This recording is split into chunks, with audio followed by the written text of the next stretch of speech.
number one of the internet is never to pay attention to the haters. But in this video, I will. So these are the 10 worst things about the GS. According to the internet, at least.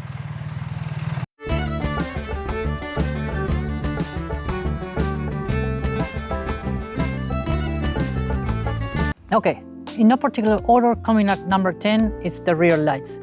The haters will say that they're not fit for purpose, they're not bright enough. With the whole combination between brake lights and blinkers, they're not good. So yeah, BMW has implemented blinkers and rear lights combined. So this is not a rear light, this is just a reflective, but they're absolutely fine. If you're being behind one of these bikes, you know that the lights are actually blinding, right? They're too bright out there. So, and if you see them blinking in the video, it's just the frequency on the lights. They don't look like that in real life at all. But no, there's absolutely no problem with those lights. If you want to add more lights, sure, why not? It's not a problem at all. But in a world where a lot of people will replace their lights with tail tidies and they have these little red lights or something like that, that's absolutely no problem, right? These from factory are just absolutely fine. You'll have no issues and they're plenty bright for night riding. I'm sorry haters, but this one, I'm not there. These are perfectly fine. Since we're talking about lights, coming at number 9, it's the headlights. But we're not talking about looks this time. We're talking about functionality. So the haters will say out there that there's a black bar or a shadow between the low beam and the high beam, and that's actually true. Although the lights are perfectly fine, they're plenty bright as well, right? They will illuminate the road, no problem whatsoever. When you put on the high beams, you will see a little bit of a black bar. In my case, that black bar or shadow was right into my line of sight, right? Obviously, you want to look ahead in the road, and that was perfectly on that line. So what you have to do is adjust the lights a little bit lower than they come from the factory. There is a screw at the back of the lights, very easy and very accessible. So you lower that down so where that black bar doesn't bother you. They're perfectly fine. You can see at night, no problem whatsoever. They're excellent illuminating the road, but you have to give it to the haters that black bar does exist, and it's a little bit of an issue, from factory. Coming up, number 8 is the engine rattle. It's something that a lot of people mention in the forums and Facebook about the rattle that the engine makes when running, and something that when I took a test drive on an ESA model, I actually noticed it, right?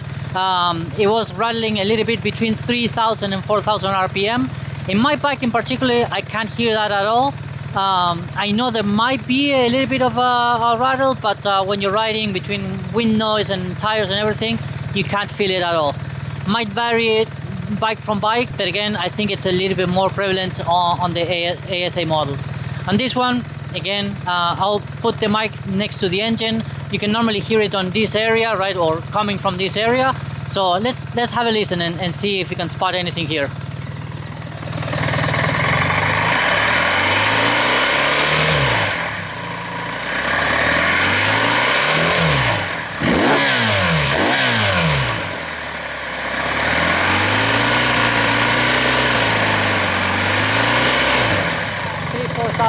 Three, 4,000 RPMs there, a little bit more as well. No rattle at all, no weird issues. So in my particular case, I can't say that that's a problem for me at least. Coming at number 7, we have the switches, more particularly the backlit, right? So BMW again hasn't included backlighting on the switches, but again, to me, I don't think that's a problem at all, right? The layout, it's very simple, especially if you come from any other BMW from the modern era, right? The placement of the buttons is exactly the same. You also have the wonder wheel to control your menus and options, right? They're very easy to use. So you don't have to be looking at the controls. The menus will interact with the screen, so you know exactly what you're doing with the screen. With this kind of value of bike, could have they included that? Sure. But is that a problem? Absolutely not, right? Now, let's do it a 2-for-1. The other thing with the switches is the inclusion of the Hamburger button, right? Obviously, they've done that not to end up with the controls that you see in other bikes with 1,000 million buttons, right? And this bike has so many features that they did have to do something like that. It will take some time to get used to it, but still easy enough to go into the menu, select the option, and then operate it with this. So is that a problem? Absolutely not. It might take a little bit of time to get used to it, but yeah, I don't see that as a problem at all. Okay, at number 6, let's talk about the side stand issue. So a lot of people complain that the bike on the side stand leans over too much. As you can see, the camera is perfectly level, the bike is in level ground, and I don't think it leans over too much at all, right? I was thinking, where these situations might show up, and initially I thought it was something related to the adaptive ride height, where if you obviously have the bike on the upper position, right? So if you have it on the taller side or you don't have the adaptive ride height, then yes, the kickstand will be too short and thus creating a lot of lean angle, right? But I don't think that's the case, because from the factory there's 3 different sizes of kickstands. So if you don't have the adaptive ride height, they should have supplied your bike with a longer side stand. So that shouldn't be an issue. Now, the other thing that I've noticed, or doing research, I figured out is that it could be something related with the DSA, or the dynamic suspension adjustment, where the bike will adjust the preload automatically depending on the weight that you have on your bike. So let's say that you're riding by yourself, the bike will reduce the amount of preload, so you are perfectly level. Now, if you add a pillion or luggage, it will add more preload to the rear suspension, so again compensating for the weight, so again your bike sits perfectly level. Now, in a situation where I can imagine the bike leaning over too much is when you have a pillion on the back and you come to a stop, you turn off the bike, and then your pillion comes off the bike. So that will mean that the bike didn't have enough time to self-adjust, removing the weight of the pillion, so it will be effectively taller, right, at that point, because it has all this preload added to compensate for the weight of the pillion. And with the pillion off and the bike turned off, obviously the bike will lean over too much, right, because again, it doesn't have that adjustment. So that's something to bear in mind, where sure, there might be people out there with suspension problems, and we'll talk about that later, but I think it's also trying to understand how the system works and how you should manage it, right, with all the automatic adjustment that it has. With the adaptive ride height is a little bit different, because it will lower the bike anything below 25 kilometers an hour. So by the time you turn off the bike or you fully stop, the bike is already completely on the lower position, right? Where the DSA, it might not do that if you stop the bike before your pillion or you remove all the weight. So that's something to have in mind. But in my case, like I said, I have no issues whatsoever with the side stand. Speaking about suspension, and coming at number 5 is the rear shock issue. Yes, there's definitely been real people out there having issues with these parts, and actually having issues getting the replacement for them. Having the bikes on the shops for 2 or 3 months at a time, which absolutely sucks and it's terrible. But again, the forums and the Facebook groups and everything will make you believe that this is a very common issue on these BMWs, and I don't think that's the case at all.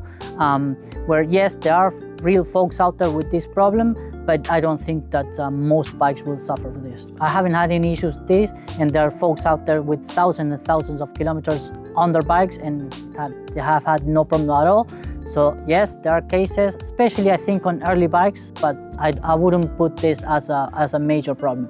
And again, BMW is taking care of those guys. Although there are issues with parts and supplies, depending obviously where you live. I think the most issues that I've seen with people waiting for longer times are based in the US or Canada. Something to have in mind, but I don't think it's something that it would be an issue if you're thinking about buying a BMW or a GS in this case. Coming at number 4, and this one I actually find it pretty funny, is that the bike is too complicated, too many electronics. It would absolutely fail. And I can tell you by experience, I had a 2018, which had the same TFT and pretty much all the same technology for 6 years. Never had a single issue with that bike, not at least related with the electronics. I actually have no issues whatsoever, but especially not with the electronics. Now, this comes with the territory. Every single vehicle out there now these days is jam-packed with electronic GPSs and traction controls and this and that. But if you're a regular rider like myself, and you're not named Valentino Rossi or Paul Terrace or one of those animals, right? You want your traction control, you want your ABS, you want your coronary ABS, etc., to be able to ride a bike safely and actually be able to enjoy 145 horsepower on an adventure bike. That is absolutely ridiculous. And that's the only way that manufacturers can keep selling the bikes, because we always want more power and more this and more that. So in order to do that, you want all those electronics to keep you safe, to keep you on the road, and to make you enjoy the bike way more than you would have been able to do it at all, right? Any regular rider out there, we do need all those electronics to keep us safe. And also, you know, all the comfort and all the luxury that we have with big TFTs and clear indications and everything. And if you don't like any of those, you can grab any good 1980 bike out there, which even those might have some electronics. So that's up to you. But complaining about that, I'm sorry haters, but in this case, you're not right. Coming out number 3, the bike is just too damn expensive. I know, I agree. That's why I bought this one secondhand and I got myself a pretty good deal. But yes, 100% the bikes are very expensive. Call it inflation, world issues, whatever it is. But these bikes have always been the premium bike and the leading bike, and actually one of the most sold bikes in the planet. So yes, while I 100% agree that the price tag is very high, you get what you pay for, right? These are incredible bikes. They do everything well. If you want it, you have to pay for it. So definitely look at your second-hand market and see what options are out there, and see if you can get yourself a used bike. Obviously, you know, as years goes by and this one is not the brand new model, you'll get more options out there on the second-hand market. And there are a few bikes that have really low mileage, like this one, right? I bought this one very low mileage and I'm delighted with it as well. So yes, I agree, but I don't agree. Super expensive, yes. Is it worth it? Absolutely. Coming at number 2 is the sound of the bike, right? And I'm one of the haters actually here. Yes, the engine with the Euro 5+ regulations, it's very quiet. It's so smooth that you can't barely hear anything out of the engine.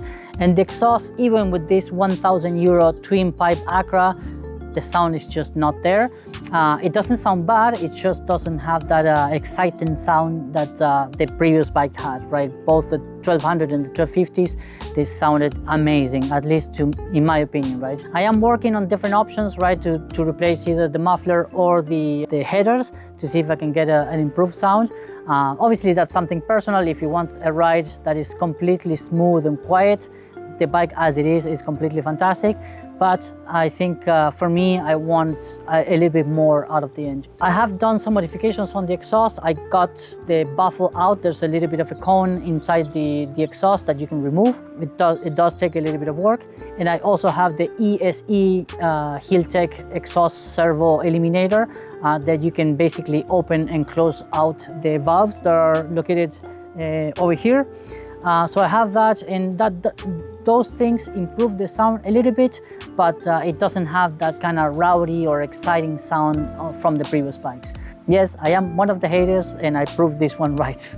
Finally, at number 1, and this is the most criticized issue with the bike, is the looks of the bike, which again, this is absolutely something personal. To me, the bike looks absolutely beautiful. I have no issues whatsoever with the looks, the design. Now that I don't have the 1200 on my garage anymore and I only look at this, I think it looks absolutely perfect. The color scheme on the trophy, I love it as well. And obviously the most controversial thing is always the headlights. And I get it, right? I get the change of the design, but I also remember the times where the 1200 came out and people were criticizing the headlight as well. And even with the 1250s, there was also critics that say that the bike didn't change enough, etc. So now that they've done a full redesign and everything, new frame, new engine, etc., I think the bike looks absolutely perfect. I don't have any issues. Love the color schemes. But again, that's a personal thing. So if you hate it, don't buy it. It's as simple as that. I think personally, I just love the bike, love the new design, and even I got used to the headlight. When you see the bike running and you see that out on the road with the lights and everything, with the X, I think it looks perfect. Love it or hate it, that's the looks of the bike. Okay, so there you have it, folks. Those are the 10 worst things about the BMW R1300GS. Obviously, the whole video has been made with a little bit of sarcasm and trying to have a little bit of fun with the haters out there, right? What the people say on forums and Facebooks and all this kind of jazz, right? Do these bikes have some issues? Yeah, sure, you can find bikes with issues, but normally I think the vast majority people are loving these bikes. They're doing thousands and thousands of kilometers around the world without any problems whatsoever. So don't be afraid if you're a fan of buying one of these bikes and you see all these reviews and all these problems. Don't buy too much into it.